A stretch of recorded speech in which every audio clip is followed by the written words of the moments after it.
Amigos de Salud TV, llegamos a la cinturita de la semana. Estamos en el miércoles 6 de marzo.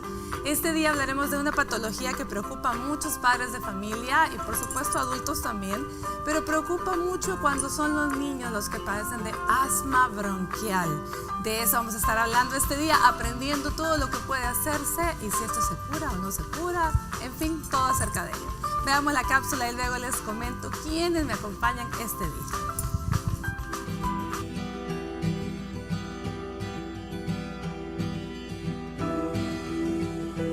El asma bronquial es una enfermedad crónica que afecta a las vías respiratorias. Los bronquios secundarios transportan el aire desde la tráquea hasta los alvéolos pulmonares. Ante determinados estímulos, las vías respiratorias se concentran y provocan con frecuencia disnea. Si el asma no se trata de forma adecuada, la capacidad de funcionamiento de los pulmones será cada vez peor. En la edad pediátrica, el asma es la enfermedad crónica más frecuente. Afecta a 1 de cada 10 niños aproximadamente. Sin embargo, el riesgo de padecer esta enfermedad en edad adulta es mayor en las mujeres. Al menos 1 de cada 3 niños con asma bronquial no padecerá en edad adulta. Los médicos clasifican el asma en 2 tipos de causa. El primero es el desencadenante alérgico, cuyo motivo de la enfermedad es una reacción como por ejemplo al polen, los ácaros de polvo, el pelo de animal o el polvo de las harinas. También están las no alérgicas, que son causadas por infecciones de las vías respiratorias y sustancias tóxicas del aire como gases de combustible. El asma bronquial es una enfermedad que afecta a muchas personas y los cuidados son muy importantes de tomarlos en cuenta. Ahora, nuestros especialistas abordarán el tema.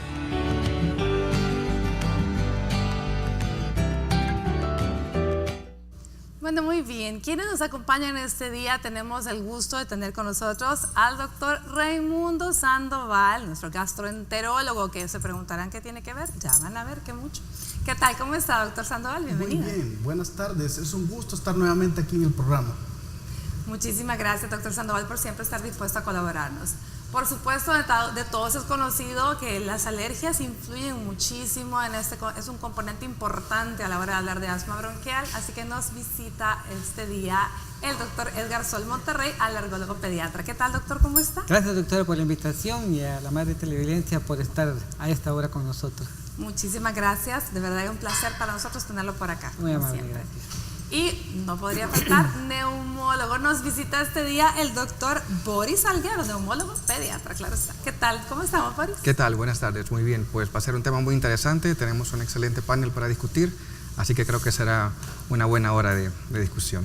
Definitivamente, todos los días aprendemos muchísimo y la gente que está en casa lo disfruta porque aprende cada día más, siempre hay cosas nuevas y bueno, y si tiene preguntas siempre sabe que puede acercarse a nosotros a través de redes sociales o a través de nuestro WhatsApp. Bueno, a ver, doctor Boris, comencemos con usted, que es el dueño del tema, hablemos en sí. ¿Qué es ¿Cuál es el concepto de asma bronquial, la definición de la enfermedad? Hablemos un poquito. Bueno, esto es un poco controvertido realmente porque se han dado muchas definiciones acerca del tema. Lo importante es que hay un denominador común que es el tema inflamatorio. Entonces, independientemente cuál sea la vía que lo cause, porque son varias, hablamos de asma como un síndrome que involucra varios fenotipos. Entonces, pero todos los fenotipos traducen inflamación. Entonces, va a ser este enfoque el más principal a la hora del tratamiento y por eso es que muchas veces los tratamientos como antibióticos no hacen efecto sobre esta tos crónica porque no es el tema tratar la parte infecciosa, o al menos no siempre, sino el tema inflamatorio. Entonces, la inflamación fue una parte fundamental de la enfermedad y la otra parte importante es la cronicidad del problema. Es una enfermedad inflamatoria crónica de la vía aérea y que conduce finalmente a estrechez del bronquio. El bronquio se hace más pequeño y eso es lo que causa finalmente la dificultad para respirar, el silbido que podemos escuchar, la tos en ataques. Entonces, en principal sobre la definición, esto es lo que hay que mencionar.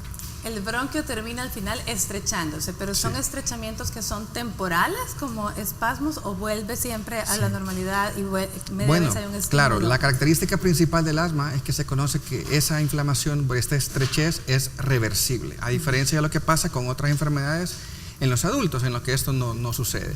Pero esta reversibilidad incluso vuelve a hacer el bronquio de su tamaño por efecto espontáneo o por efecto de algunos medicamentos.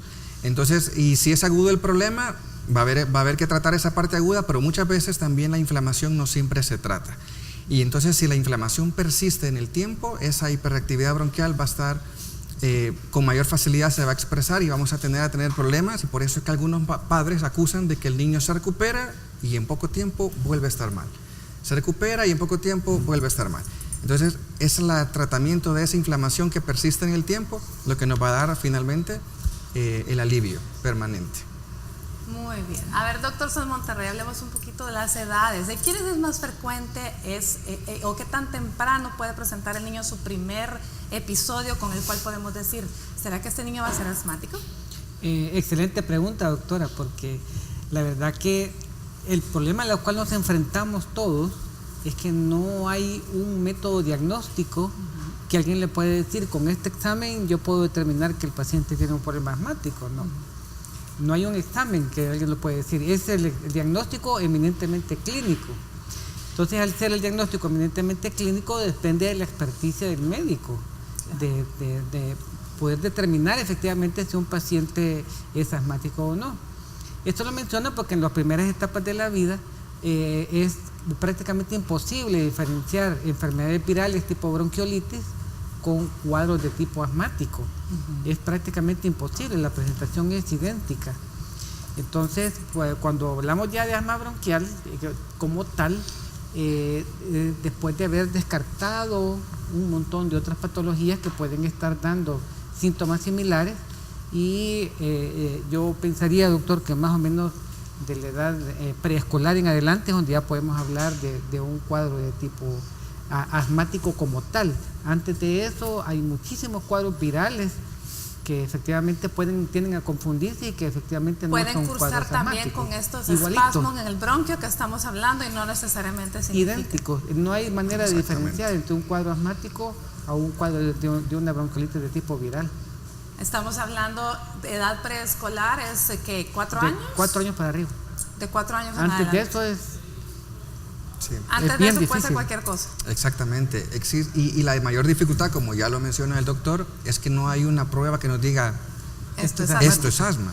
Lo que existen algunas mediciones, como lo es la medición de la espirometría, que mide flujos pulmonares, y podemos nosotros determinar si hay una respuesta broncodilatador, y entonces al tener esta respuesta podemos decir, bueno, hay un aumento del 12% en la reversibilidad del bronquio ante este medicamento, entonces podemos tener la certeza, digamos, combinado con los factores desencadenantes, con los factores de riesgo y el patrón de comportamiento en que ese un paciente probablemente vaya a ser asmático, aunque la mayoría de las clasificaciones tienden a ser de tipo epidemiológico, y en la práctica clínica no nos funcionan mucho, es lo que decía el doctor. Muy bien, por lo tanto, hablamos que diagnósticos diferenciales, estamos viendo cualquier cuadro como bronquiolitis. ¿Qué otro mencionaba? El CRUP vendría siendo también uno de los cuadros. Sí, o sea, hay una enorme cantidad de patología respiratoria que puede confundirse. Entonces, vuelvo a repetir, eso ya depende de la experticia del médico para poder diferenciar bien cuál es el tipo de problema que hay. Dentro de eso, indiscutiblemente, el problema del reflujo gastroesofágico últimamente ha tomado un auge, pero espectacular. Y especialmente, casi pudiera decir no solo yo, de adultos. tipo epidémico. Exacto, y especialmente que al igual que otras muchas patologías ha cambiado la situación, ya no es algo que se presenta en adultos únicamente, es lo que se está presentando en niños a tempranas edades. Doctor Sandoval, el reflujo gastroesofágico, ¿qué está pasando? Sí, lo que pasa ahora se ha cambiado el enfoque, incluso como dijo el doctor Borges, se hablan de fenotipos del asma. El fenotipo del asma lo clasifican en un asma que puede ser alérgico y un asma no alérgico. Bueno, en mi área de gastroenterología uno se pregunta, ¿qué tiene que ver un asma, que es una enfermedad asma bronquial, una enfermedad respiratoria, con una enfermedad gastrointestinal? Entonces, lo que nos une es la enfermedad conocida como enfermedad por reflujo gastroesofágico. ¿En qué consiste esta entidad? Esta entidad es el paso de ácido que viene de la cámara gástrica, o sea, del estómago, de esos ácidos que necesitamos para poder digerir nuestros alimentos. tenemos una valvulita que nos conecta con el esófago.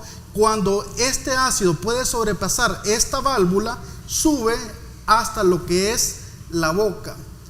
Y en algunos casos puede pasar a las vías respiratorias. O sea, estamos hablando que pasa a través de la laringe, la tráquea y llegar a los bronquios. Ese reflujo, sobre todo cuando estamos en la noche en posición horizontal, acostadito en la cama, ese reflujo es más fácil para subir. Esto es un factor desencadenante de formas de asma bronquial. Ahora, la diferencia de esta asma no alérgica, uno es que se presenta más habitualmente, más frecuente en los adultos y es más frecuente en el sexo femenino y está asociado con síntomas digestivos. Pero tenemos también el caso en el cual empeora los síntomas de asma bronquial establecido en niños. O sea, podemos tener un niño que tiene un asma alérgico por exposición al clima, por el polen, por ejercicio intenso, que desencadena crisis de asma, pero como tiene una manifestación de enfermedad por reflujo, comienza a fallar el tratamiento habitual que él tiene para el asma, ya no responde. Entonces en ese momento ya se debe considerar que el niño está también sufriendo una enfermedad por reflujo y dar las consideraciones de tratamiento para esta enfermedad con el gastroenterólogo pediatra en este caso. Entonces sí hay un fuerte vínculo en esta. Incluso yo voy a comentar que en Canadá se hizo una clasificación. Esta clasificación habló acerca de la enfermedad por reflujo y habló que habían manifestaciones esofágicas y en manifestaciones extraesofágicas. Dentro de estas manifestaciones extraesofágicas, ellos plantearon que el asma bronquial era una de las manifestaciones, como otras, como la faringitis, laringitis, sinusitis, otitis media, caries dentales. Todas estas pueden ser provocadas también por la enfermedad por reflujo. O sea que es amplio la índole y las consecuencias que puede tener por el reflujo. Y últimamente las manifestaciones de enfermedad se han hecho más frecuentes. Yo creo que está implicado con los hábitos alimenticios que se han ido poco a poco deteriorando, como las comidas chatarras, las comidas muy condimentadas, comidas picantes, aumento de grasas en la alimentación. Entonces a veces son factores que precipitan la enfermedad por reflujo y por consiguiente las manifestaciones asmáticas, consecuencia del reflujo gastroesofágico. ¿Qué edad es lo más temprano que un niño puede presentar reflujo gastroesofágico? Pregunto porque los televidentes muchas veces dirán que tan chiquito puede tener un niño reflujo. Las manifestaciones de reflujo pueden presentarse desde el lactante. Desde el bebé que está desde ahí, el bebé. Desde el bebé que está incluso amamantado. Generalmente puede pasar a veces por incompetencia, ya viene del punto de vista, ese esfínter no cierra en algún niño adecuadamente y son los niños que tienden a refluir la leche de forma constante y los padres no saben qué hacer y ahí recurren a qué medicación darle para ese reflujo. Excelente. Por lo tanto, señoras, a usted que está en casa, reflujo podemos tener todos, desde el bebecito pequeño hasta el adulto mayor. Así que ese es uno de los síntomas que hay que tomar en cuenta, uno de los problemas que hay que tomar en cuenta a la hora del diagnóstico de asma bronquial y ver qué es lo que está ocasionando esas crisis recurrentes. Vamos a escuchar el avance de TN21 con Astrid Ábalos y volvemos con más de Salud TV.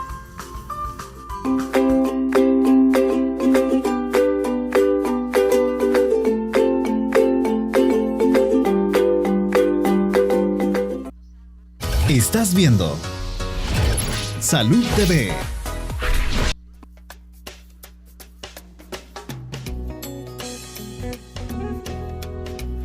Pues es cansancio, ¿verdad? Y tos, y pues para eso nos dan medicina.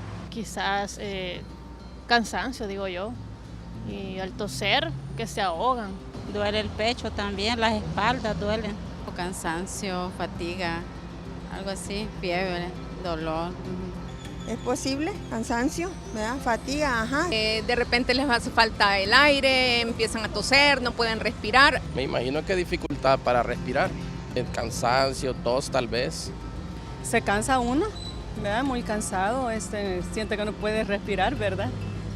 Y siente que se le va la vida realmente, pues eso es lo que le puedo decir más o menos de que tenga asma, ¿verdad? Y si vamos a hablar de los cuidados, pues tiene que cuidarse mucho, ¿verdad? Abrigarse para evitar complicaciones y lo primero, buscar al médico fiebre, dolor muscular, la tos, ajá, exacto. Tos, cansancio, dolor.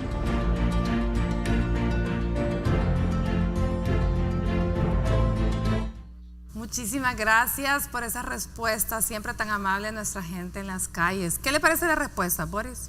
Muy acertadas, la verdad, solo que ahí habría que hacer algunas aclaraciones. Por ejemplo, la fiebre no es parte de los síntomas de asma cuando se presenta como asma, como un ataque de asma o como una crisis asmática. Entonces no esperemos ver al niño con fiebre. Y otra cosa, hay veces se desencadenan crisis de asma y ahí aparece fiebre, pero porque las crisis son desencadenadas por una infección viral.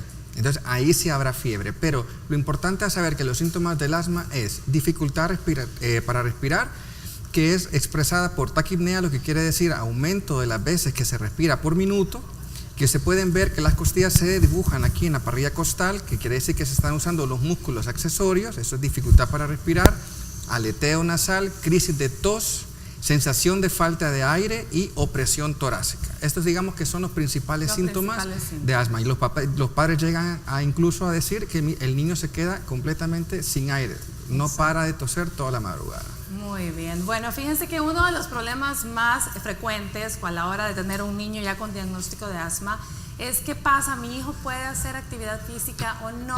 Y bueno, me gustaría el enlace ahorita con el doctor Ángel Duarte, pediatra, para platicar un poco acerca de ello. ¿Cómo está, doctor Duarte? ¿Cómo le va, doctor? Muy bien, doctora, qué gusto saludarla por este medio. Mire, hoy estamos felices aquí. Hoy estamos desde otro punto de vista, estamos más lejos, pero agradeciéndole siempre. Háblenos un poquito sobre si los niños con asma bronquial pueden hacer actividad física o no pueden, o cuáles son las recomendaciones. Cuéntenos. Bueno, esta es una pregunta muy importante, porque el asma es la enfermedad crónica más frecuente en la infancia. Entonces eso significa que vamos a tener a los pacientes sufriendo de problemas asmáticos y que van a interferir con la actividad física de ellos todo el tiempo. De modo que si a un niño con asma le impedimos que haga actividad física, es el equivalente a decirle, usted va a tener una vida diferente, una vida normal, lo estamos condenando a que no haga las cosas que normalmente los niños hacen. ¿Como cuáles? Como jugar, trepar árboles y por supuesto, cuando ya son adolescentes quieren participar en el deporte. Quisiera hacer una diferencia antes de empezar a dar mi opinión sobre este tema. Y es que hay una subclasificación de asma que se llama asma inducida por el ejercicio. Existe un grupo de niños al que el hacer ejercicio intenso les provoca broncoespasmo. Eso hace que estos niños pues se pongan mal. Si su hijo sufre de asma inducida por el ejercicio, muchas de las cosas que voy a decir quizás no se apliquen a él. De lo contrario, la mayor parte de niños pueden hacer ejercicio, pueden incluso participar en deportes de competición. De hecho, algunos de los grandes deportistas, como por ejemplo Michael Phelps, el hombre que ha ganado más medallas olímpicas en la historia, 17 medallas, la mayor parte de ellas de oro, el nadador, era asmático y ha podido sobresalir a pesar del asma. Dennis Rodman, en fin, hay una gran cantidad de hombres y mujeres que se han destacado muchísimo en los deportes. Ahora, ¿qué es lo que hay que hacer? Primero, hable usted con el maestro, con el entrenador, con el que coordina las actividades deportivas, para asegurarse que sabe que su hijo es asmático, de modo que si ve que se está cansando mucho, pues lo saque, le dé un descanso o esté listo incluso para brindarle atención médica de urgencia. Además, el niño debe estar controlado, el adolescente debe estar controlado. Hay dos tipos de medicamentos para el asma, hay unos que son para mantenerlo estable, medicamentos para controlarlo, y hay otros que se llaman medicamentos de rescate rápido. El niño debe tener a su disposición el medicamento de rescate rápido en caso de que presente una crisis durante la ejecución del ejercicio. Pero con los medicamentos actuales es tan fácil mantener controlado a un niño asmático, de modo que puede dar una vida prácticamente normal. Eso sí, se requiere gran compromiso del joven, del niño y de sus padres. Mire, definitivamente es muy interesante y creo que para todo padre de familia que nos está escuchando es una buena noticia el saber de que no tiene por qué restringirse siempre y cuando esté, claro, bien controlado y tenga la autorización de su equipo médico a cargo. Y precisamente iba a preguntarle cuál sería, si hay alguno de los deportes que sería como más indicado, pero ya usted mencionó que incluso hasta la natación, que cualquiera pensaría que no, pues puede incluso ser que ayuda, ¿verdad, doctor? Escuchamos. Así es. Los deportes que más estrés representan para el niño son aquellos como el atletismo, las carreras de fondo, en donde no hay tiempo para tomar descanso, porque en el fútbol, en el básquetbol, el niño se puede parar cuando se siente cansado y generalmente no pasa nada. Pero en deportes de carreras de fondo, en aquellos que hacen nado sincronizado, los que juegan waterpolo, para ellos es un poco más difícil porque ahí no hay chance de descansar. Esos son los deportes que cuestan un poco más y también hay que tener cuidado en los deportes de pista. A veces hay mucho polvo y hay que saber a qué es alérgico el niño, si es que es alérgico a algo, para evitar que tenga contacto con eso durante las actividades deportivas, a fin de que tenga una actividad deportiva saludable y normal. El ejercicio que le va a hacer con el deporte le va a fortalecer sus músculos torácicos, lo va a hacer que respire mejor, le va a mejorar su ánimo. Cuando uno practica deporte se producen endorfinas, él se va a sentir más contento, lo va a mantener más delgado, no va a ser obeso, porque todos los que tratamos pacientes asmáticos sabemos que nada es tan nocivo para un asmático como el engordarse. Bueno, muy interesante. Muchísimas gracias, doctor Duarte, por la disposición a atender nuestra llamada y bueno, a la próxima esperamos tenerlo por acá en el set. Gracias mil. Cuídese, doctor. Gracias a ustedes, a sus panelistas y gracias al público. Hasta pronto. Hasta pronto, doctor. Bueno, muy interesante definitivamente. Esta situación del hecho del fortalecimiento, no es primera vez que escuchamos que un niño que fue asmático luego de la adolescencia sencillamente ya se curó. Entonces aquí, ¿cómo funciona en el caso de las alergias, doctor? Porque también tengo entendido que muchos niños de tanto tiempo de ser alérgico luego puede desencadenar en hacerse asmático, ¿sí? Vaya, lo primero que hay que decir es que el asma bronquial no tiene cura. Okay. No es una enfermedad en la cual, como un catarro, usted le da un tratamiento y después de un tiempo se va a curar. No, se puede controlar. Y no, este es el como gran la dilema. Una vez es asmático toda la vida. Es asmático. Y lo mismo el paciente alérgico. El que es alérgico va a ser alérgico siempre. Por siempre.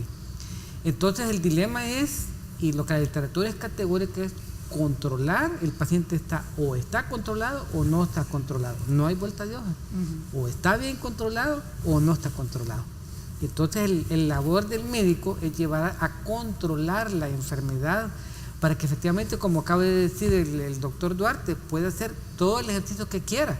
Y al contrario, tenemos que hacer que ese paciente que no puede hacer ejercicio, que llegue a hacer ejercicio. Ese es el deber del médico, controlarlo de tal manera que lleve una vida normal, como Exacto. cualquier persona. No tiene por qué ser una enfermedad limitante en la cual el niño no pueda ir a la escuela, que no pueda hacer deporte, el deporte que se le ocurra, pero tiene que estar controlado.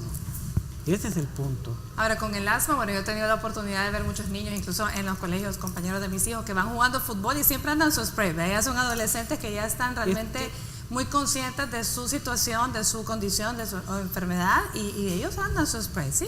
Sí, así es, exactamente. Las palabras del doctor han sido sabias, es decir, el asma no se cura nunca. Y también hay que decir que no es esta la indicación. El asma nunca debe delimitar la actividad física de un niño. De hecho, en algunas sociedades europeas ese es el lema, ¿no? Que debe de ser tan día normal como la lleva cualquier otro niño y no debe ser un impedimento para desarrollar ningún tipo de deporte. Debe de estar controlada su situación. Entonces, retomando el tema de la cronicidad, el tratamiento de esto debe ser por bastante tiempo, no por 15 días o 21 días o un mes. Eso va a ir en función de los síntomas, pero aprovechando el tema, el mantenimiento de esos síntomas debe recibir tratamiento por largo tiempo. Muy bien. Ahora, cuando un niño está practicando un deporte y está entre comillas, controlado, doctor, pero de pronto puede presentar un broncoespasmo por alguna razón, ¿esto se presenta en forma abrupta? O sea, ¿puede llegar a ser de verdad una urgencia en ese momento? ¿O nota tiempo como que sacarlo, tranquilizarlo y buscar el spray, llamar a los padres? ¿Cómo funciona? Por supuesto, esta es una emergencia, por supuesto que sí. Y tenemos que hacer la diferencia entre lo que es un cuadro asmático con lo que es una crisis aguda de asma. Son el tratamiento completamente distinto. Muy bien, a ver, si expliquemos estamos eso. con una crisis aguda de asma, es un tratamiento de choque, distinto del tratamiento de mantenimiento, ¿verdad? Entonces, se nos pueden presentar pacientes con cuadros asmáticos pero que no están en crisis. Distintos a aquel paciente que tiene una crisis, que es una emergencia. Y para el caso del paciente que hace deporte, para prevenir que el paciente haga deporte, unos 10 minutos antes del deporte se da sus medicamentos y adelante. Y tiene que ir a hacer deporte como prevención para que el paciente el ejercicio no le desencadene una crisis. Muy bien, ese doctor. es el punto. Muy interesante. Y estamos hablando que los niños y adultos y adolescentes con asma pueden llegar incluso a tener competencia, es decir, a ser a nivel competitivo. Pregunto, porque me imagino yo que estos medicamentos en ningún momento hay algún componente que pudiera resultar en un dopaje positivo. Pregunto, se me ocurre, porque mencionaron... No, mire, la verdad que el Comité Olímpico Internacional avala el uso de medicamentos para el asma bronquial. Siempre se tiene que declarar que ocupa tal medicamento, pero están avalados por el Comité Olímpico Internacional. Muy bien, eso entonces tiene que presentarlo antes del atleta de que está usando esto, y esto no le va a impedir en ningún momento. Los mismos pilotos y choferes que están completamente, algunos medicamentos contraindicados, sí lo pueden utilizar. Excelente. Muy bien, vamos a una pausa comercial y volvemos con más de Salud TV, este día hablando de asma bronquial.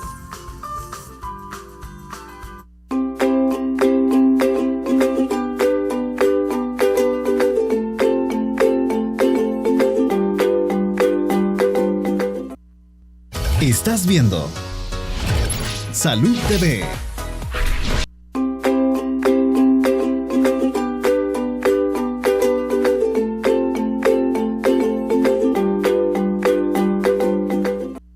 Muy buen provecho a usted que está almorzando. Gracias por permitirnos estar ahí acompañándole. Un saludito a toda esa gente que nos acompaña día con día. Bueno, hoy estamos hablando de asma bronquial.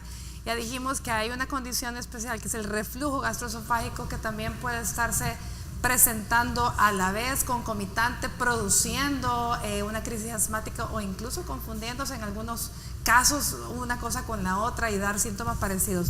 Doctor, hablemos un poco de los desencadenantes del reflujo y que nos pueden llevar a una crisis asmática o viceversa. Sí, entre los factores desencadenantes de la enfermedad por reflujo tenemos las comidas muy condimentadas, las comidas con excesivas grasas, también el consumo de ciertas sustancias como es el chocolate, salsas de tomate, las bebidas alcohólicas, también tenemos el consumo de menta y en el caso de adultos se ve muy frecuente lo que es la hernia hiatal. Es un factor desencadenante ya que disminuye la presión en ese esfínter que he mencionado, el esfínter esofágico inferior.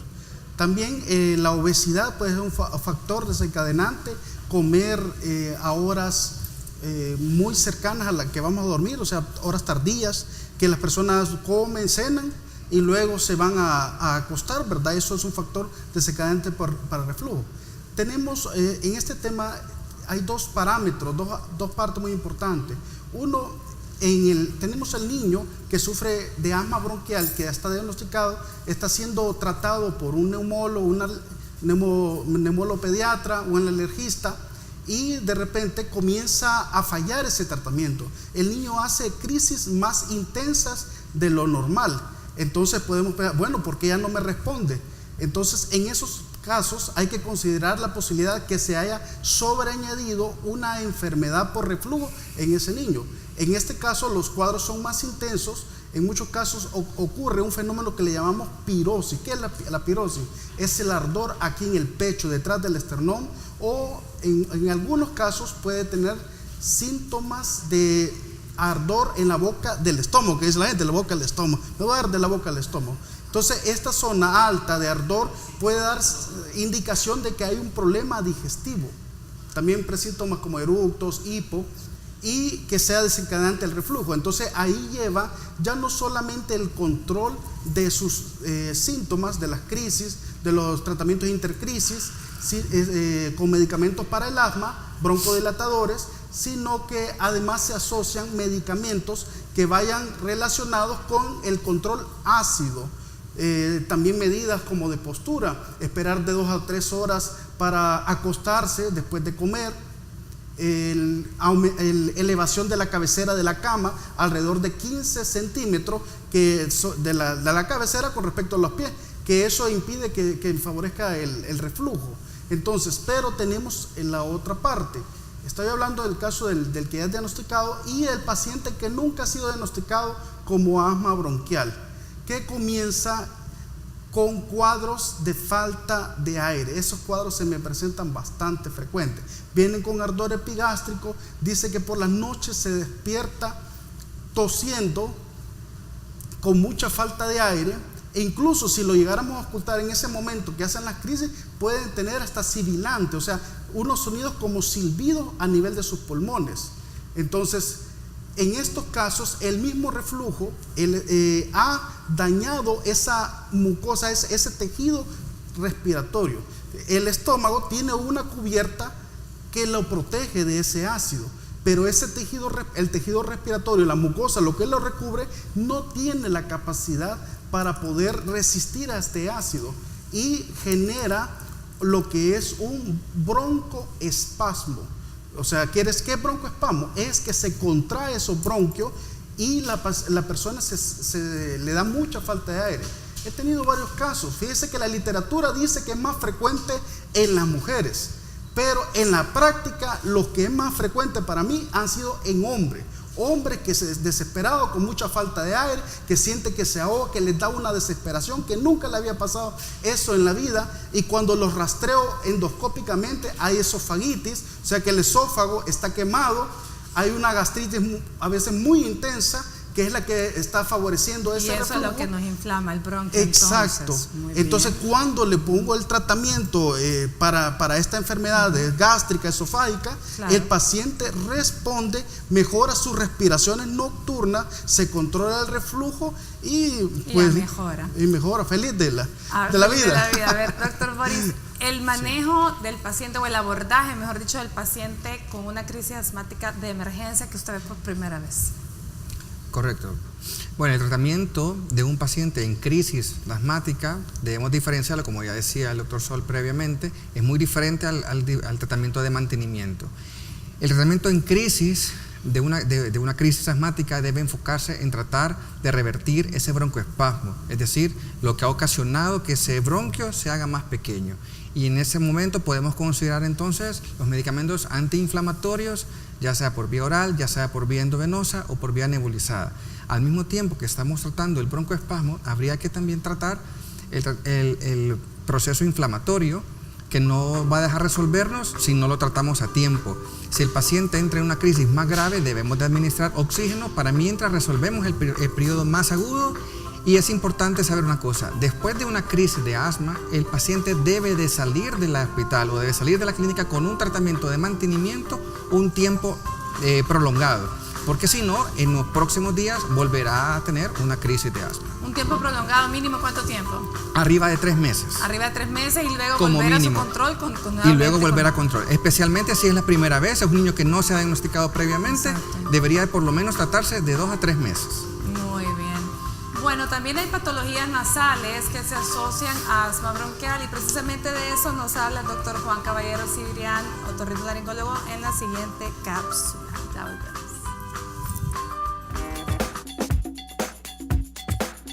Hola amigos de Salud TV, les saluda Juan Caballero, otorrinolaringólogo, y en esta ocasión vamos a hablar sobre la patología nasal y el asma. Cuando se habla de patología nasal y asma bronquial, es importante que comprendamos que ambas son manifestaciones de un mismo problema. Estamos hablando de enfermedades de la vía respiratoria. Usualmente estamos hablando de alergia respiratoria. Esta información es importante que la tengan los asmáticos, porque muchos de ellos, la mayoría del asmático, tiene problemas nasales no identificados. El mismo paciente niega tener problemas nasales porque está acostumbrado al goteo constante, está acostumbrado a estar haciendo gestos de retirar moco de la garganta. Mientras nosotros no tengamos esa conciencia, mientras nosotros no intentemos mejorar nuestra salud nasal, las recaídas, las crisis asmáticas van a ser mayores. Es importante que todos reconozcamos el hecho de que más del 80% de pacientes asmáticos tienen esa rinitis alérgica, a veces manifiesta y a veces no reconocida por el paciente. Y ahí está la clave. Si nosotros tomamos las medidas adecuadas, nos cuidamos de la rinitis, hacemos prevención, nos educamos sobre el tema, nos vacunamos, y muchas veces esa es parte de una solución, entonces vamos a lograr que las crisis asmáticas ya no se den o por lo menos no sean tan severas. Soy Juan Caballero, otorrinolaringólogo. Hasta la próxima, amigos de Salud TV.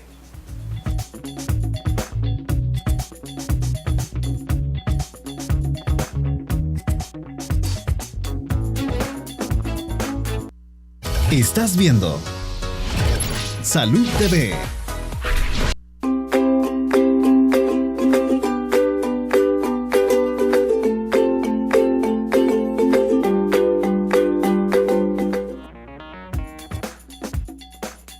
El riesgo de padecer asma viene determinado por la interacción entre las predisposiciones genéticas, los factores que alteran el desarrollo del individuo antes de nacer o durante la infancia, y las exposiciones ambientales a partículas inhaladas. Algunos factores de riesgos conocidos son tener antecedentes de asma en un pariente cercano, como padre, madre o hermanos, el tabaquismo de la madre durante el embarazo, nacer de forma prematura o con bajo peso, padecer de ciertas infecciones respiratorias virales durante los primeros meses o años de vida, presentar pitos o sibilancias en los primeros años de vida, tener predisposición a presentar alergias, que es llamado atopía, como la rinitis, la dermatitis y la conjuntivitis alérgica.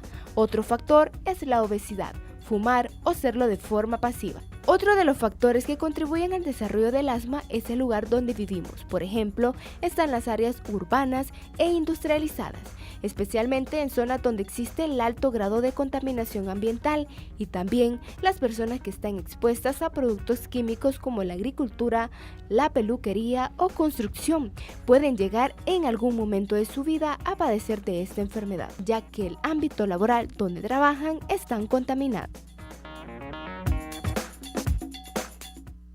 Muy bien, gracias por continuar con nosotros. Asma bronquial, estamos hablando este día, y quiero que el doctor Sol Monterrey nos hable también de la importancia del control en el caso de que el asma tenga un componente alérgico importante. A ver, doctor, cuéntanos un poquito. Gracias por la pregunta. Efectivamente, si hablamos específicamente en niños, un muy fuerte componente que desencadena los problemas de asma son las alergias. Por definición, el asma bronquial es una enfermedad inflamatoria, y la alergia es, por definición, una enfermedad inflamatoria de la vía respiratoria.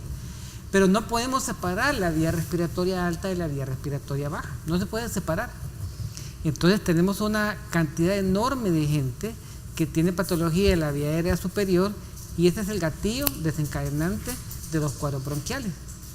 Ahí tenemos problemas de rinitis, rinosinusitis, problemas de hipertrofia de los adenoides, cantidad enorme de patologías de la vía respiratoria alta que tienen que ser manejados específicamente para que mejore ese cuadro bronquial. Si no mejoramos esta sinusitis, esa rinitis, esa hipertrofia de los adenoides, esa respiración oral del paciente, nunca va a mejorar de la vía respiratoria baja. Y efectivamente los desencadenantes pueden ser alérgicos y pueden ser también no alérgicos, como son irritantes primarios. Dentro de eso quiero particularmente hablar sobre lo que es el humo de tabaco. El humo de tabaco es un veneno que tiene cerca de 3.000 contaminantes, y es peor el humo de segunda mano que el humo del paciente que fuma. Entonces esto lo menciono porque los niños viven en una habitación donde el papá o la mamá fuman, definitivamente ese niño no va a mejorar. Hagamos lo que hagamos, ese niño no va a mejorar. Y por más que diga que fuma afuera. No, y más que todo si es la mamá la que fuma. ¿Por qué razón? Porque la mamá es la que pasa mayor cantidad de tiempo con los niños, ¿sí? Y con respecto a lo que acaba de mencionar la doctora, el humo de tabaco, tienen que saber, amigos televidentes, que si una persona fuma y apaga su cigarrillo, va a pasar todavía media hora expulsando humo y los contaminantes. Entonces aquello de que me voy a ir al patio a echarme un cigarrito y inmediatamente regresa, pues si no pasa media hora, sigue expeliendo todos los contaminantes y ese niño nunca va a mejorar. Definitivamente. Ya no, otros irritantes primarios como son los contaminantes ambientales, que creo que en este país es de las cosas menos investigadas y menos tratadas. La contaminación ambiental espantosa que tenemos aquí, ¿verdad? Particularmente el humo de diésel.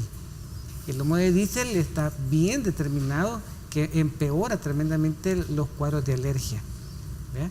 Y en cuanto a las alergias, pues sabemos que usted es una enfermedad que es hereditaria, así como sería el color del cabello, como sería la estatura, el color de los ojos, y es una enfermedad que cuestiones tan insignificantes como el pelo de un animal, como un polvo, como un polen de una planta, le desencadenan en esa persona una reacción inflamatoria, y que puede ser de la nariz, de los ojos, de los oídos, de toda la parte respiratoria que ustedes se pueden imaginar.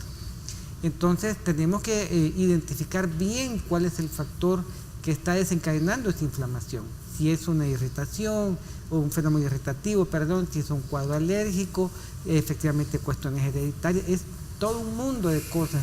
La única recomendación que yo le puedo hacer es que si tiene una patología crónica respiratoria, visite a su médico y no se automedique. Muy bien, tenemos una pregunta a través del WhatsApp que me gustaría que pudiéramos dar lectura. Veamos, nos dice Guadalupe Cruz: buenas tardes, mi suegra tiene asma, pero ¿hay problema en que ella bese a mi bebé de meses? Muchísimas gracias, Guadalupe, por enviarnos su pregunta. Bueno, muy interesante porque todavía existe el miedo de si el asma es una infección, ¿sí? Claro. No, definitivamente si la mamá, en este caso la suegra, no tiene ninguna enfermedad infecciosa, el asma como tal no es transmisible, es una enfermedad muchas veces genética o que su causa es medioambiental, pero que se va a desarrollar en una propia persona. No se puede transmitir a otra persona de ninguna forma, a no ser que tenga una infección viral, y lo que se va a transmitir en ese caso sería la infección, el virus, ¿verdad? A igual, abonar a la pregunta que me han hecho también alguna vez es: si yo estuve con bronquitis, mi hijo va a tener también bronquitis. No necesariamente. Si yo tengo bronquitis y le transmito el virus a mi hijo podría tener otro tipo de infección, no necesariamente una bronquitis. Eso va a depender del sistema inmunitario de cada paciente, del niño, de la madre. El mismo virus puede provocar diferentes cuadros, ¿sí? Exactamente. Bueno, estamos aquí entonces ya. Si usted tiene preguntas, puede enviarlas por WhatsApp. Recuerde mandarnos siempre su nombre para saber a quién estamos respondiendo. Vamos a una pausa y ya volvemos.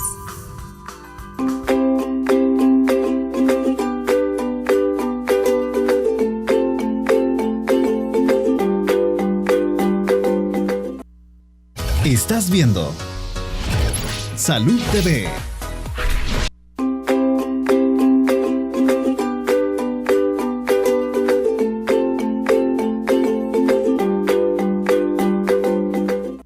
Asma bronquial, el tema de este día, y tenemos otra pregunta a través de WhatsApp. Veamos en qué podemos en esta ocasión ayudar. Nos dice: el salbutamol oral en sus reacciones adversas provoca temblor en el paciente. En presentación de spray presenta la misma reacción en pacientes que ha presentado esta a la vía oral. Muy bien, la pregunta es si puede dar lo mismo. ¿Se puede administrar salbutamol spray antes de practicar un deporte y evitar así una crisis? Bueno, muchísimas gracias a quien nos escribe. ¿Qué nos parece la pregunta? Bueno, ¿el salbutamol tanto oral como en spray puede dar el mismo temblor? Sí, puede dar el mismo temblor. Ahora, usualmente las presentaciones de salbutamol oral ya han dejado de usarse, casi han pasado a un segundo plano, no pertenece actualmente a las guías actuales. Usualmente se usa la vía inhalada, que es más efectiva, es más rápida y usualmente tiene también menos efectos adversos, con lo cual es posible que algún niño con la presentación oral tenga efectos adversos y con la presentación inhalada no los tenga. Muy bien. Una cosa que quiero añadir de ahí: efectivamente el salbutamol es un arma buenísima, pero por favor no se debe ocupar el salbutamol solo. siempre tiene que ir acompañado de un antiinflamatorio. Si te queda usando únicamente el tratamiento con salbutamol, se va a meter en problemas. Muy interesante. Tiene Entonces, que ser utilizado aparte con cualquier antiinflamatorio, pero quedarse solo con salbutamol no es permitido porque eso es peligrosísimo. excelente. Bueno, entonces, de todas formas, usted tiene que consultar con su médico, con su neumólogo, su alergólogo, quien lo esté tratando, y hacerle esta pregunta y revisar, doctor, pero esto que me está dando solo es salbutamol, ¿verdad? Para estar seguro de qué es lo que le da. Aparte que este es como un manejo. La otra parte de la pregunta que nos decía era si podía darse una inhalación antes de practicar un deporte. Sí, de hecho sí. Especialmente lo que decía el doctor Duarte hace un momento en la cápsula, es decir, hay pacientes que tienen asma inducido por ejercicio. Este es un tipo de asma que ocurre usualmente en los adolescentes y usualmente se presenta en las niñas. Y esto de asma inducido por ejercicio tal vez no necesita un medicamento antiinflamatorio controlador que deba de usar todos los días, pero sí debe de usar, por ejemplo, un medicamento como salbutamol inhalado unos 15 o 30 minutos antes de hacer ejercicio, ya lo mencionaba el doctor Sola anteriormente, y con eso se debería de poder realizar su ejercicio en forma tranquila. Ahora, si esto no llegara a ser suficiente, entonces, y es una persona atleta o que hace ejercicio regularmente, podría considerarse hacer un tratamiento de mantenimiento para manejar también el problema inflamatorio, no solo el problema de broncoespasmo. Muy bien, entonces la respuesta al amigo fue que sí se puede utilizar, pero hay que tener, ¿verdad?, mucho cuidado. Bueno, tenemos una última pregunta en WhatsApp, veamos qué nos dice. Mi hijo tiene 8 años, buenas tardes, y ya va 2 veces siendo ingresado. La última vez me dijeron que era asmático, tiene crisis bronquiales, pero no es constante, es más que todo como una alergia. ¿Qué tratamiento tendría que tomar para que él mejore? Bueno, muchísimas gracias. 8 años realmente y 2 veces ingresado por una crisis, doctor, pero le dice que como un tipo de alergia. De igual forma hay que controlar. Exacto. La señora lo ha descrito casi que de libro. El control es el punto. Controlar a ese paciente para que no siga recayendo. No solamente conformarse, como acaba de decir el doctor, de un tratamiento para sacarle la crisis y ya estuvo. No, porque al ratito va a volver a recaer. Entonces, y esos pacientes hay que estudiarlos, porque hay que buscar la causa de por qué está recayendo con eso, desde problemas de reflujo gastroesofágico, desde problemas de la vía respiratoria alta, problemas medioambientales. Es todo un abordaje que tiene que ser bien minucioso para establecer. Hay que estudiarlo bien para poderle dar el tratamiento adecuado. Es que el principio de cualquier tratamiento es tener un buen diagnóstico. Si no tengo un buen diagnóstico, el tratamiento no va a ser el Tenemos adecuado. la última pregunta, veamos en esta ocasión. Nos dice, ¿a qué se refiere con que el salbutamol es peligroso? Solo, cuando se utiliza solo. El salbutamol es un medicamento de rescate, pero tenemos que saber que la base de la enfermedad asmática es inflamatoria. Si usted está usando solamente salbutamol, está tapando el sol con un dedo. Solo está manejando el síntoma, pero está dejando la causa que se vaya empeorando poco a poco. Y el televidente tiene que saber que el asma bronquial, si no se controla, produce un engrosamiento del bronquio que se llama remodelación. Y eso va a llegar en un momento en que ya no es reversible el asma y pasamos a otras patologías. Excelente. Bueno, el salbutamol en sí no es el peligroso, el peligro es utilizarlo solo, como ya dijo el doctor. Se nos terminó el tiempo. Muchísimas gracias a los tres, Boris, doctor Edgar, doctor Sandoval. Gracias a ustedes, a las personas que preguntaron. El día de mañana, pues vamos a estar hablando de gingivitis, o de un tema completamente diferente. Pero por hoy les deseo que disfruten su miércoles y que Dios los bendiga.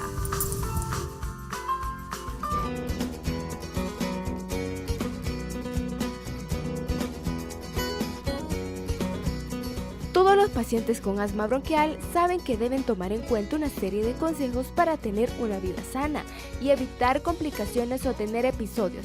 Aquí les presentamos algunos de ellos. Hacer ejercicio les puede provocar una crisis, sin embargo, la actividad física es fundamental para llevar una vida sana y respirar mejor. Por eso es importante realizarlo, pero adoptando una serie de precauciones como tomar la medicación antes de comenzar, realizar un calentamiento controlado y progresivo, y siempre dosificar el ejercicio a intervalos. También son importantes las revisiones periódicas, ya que debes cuidarte e ir de forma constante a la consulta de neumología, donde te realizarán una espirometría para ver la evolución de la enfermedad y la respuesta al tratamiento.